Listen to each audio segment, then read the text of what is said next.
I'm Fritz from DT Rustproofing and Speedliner on the Sunshine Coast in Australia.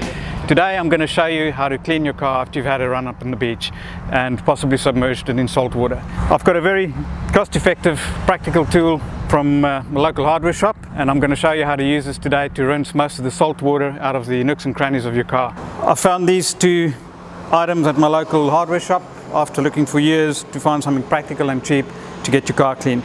There's no need to buy a fancy high pressure water blaster. This will do the job as well, if not better.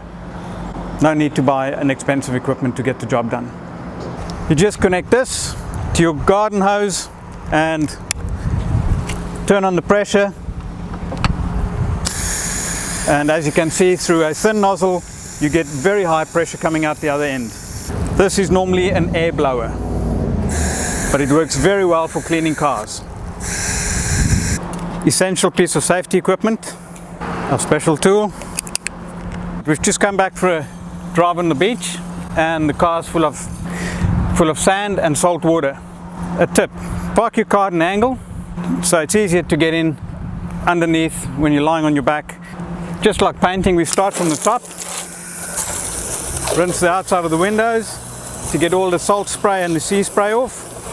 We do the inside sills. We're going to wash inside the doors. This is going to go up in there, and we're going to wash until you can see clear water coming out the other side. You'll see lots of sand. I'm parking it on a grass area so we don't waste the water, because we are water-wise here in Queensland. Now this is the main part. We're going to wash the chassis. Here's the chassis. We're going to stick this tube into the chassis rail.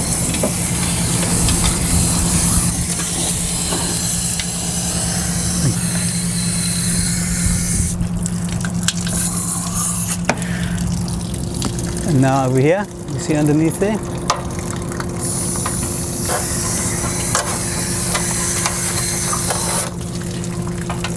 With this tool I can get right into the other side of the chassis as well, aim it straight into the holes, and I can give that, even the spare wheel I can rinse from the top here, I can get into it.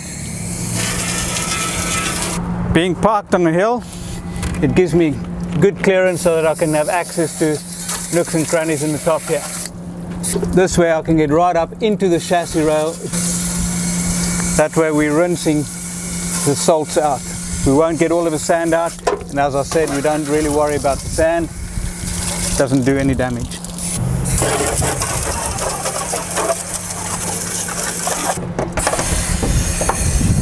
Clean inside the fenders.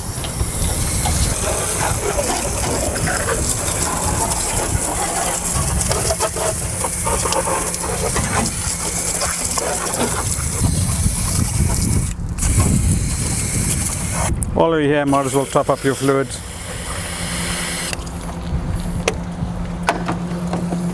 Right, I've turned the car around so I can do the front section. Safety equipment, please. I want to get into the first front cross member, also known as the radiator mount. That's especially prone on the Navara D22s and the Nissan Patrols. They accumulate a lot of dirt and sand and salt water that just sit and rot there. It never gets a chance to dry or get cleaned out. And at the same time we're looking for a gap to get into the chassis. There we go. That's inside the chassis, and I'm spraying in all angles to try and rinse as much of the salts out as I can, and it'll start running out the back. And by drying out I mean these salts that get damp every day due to condensation.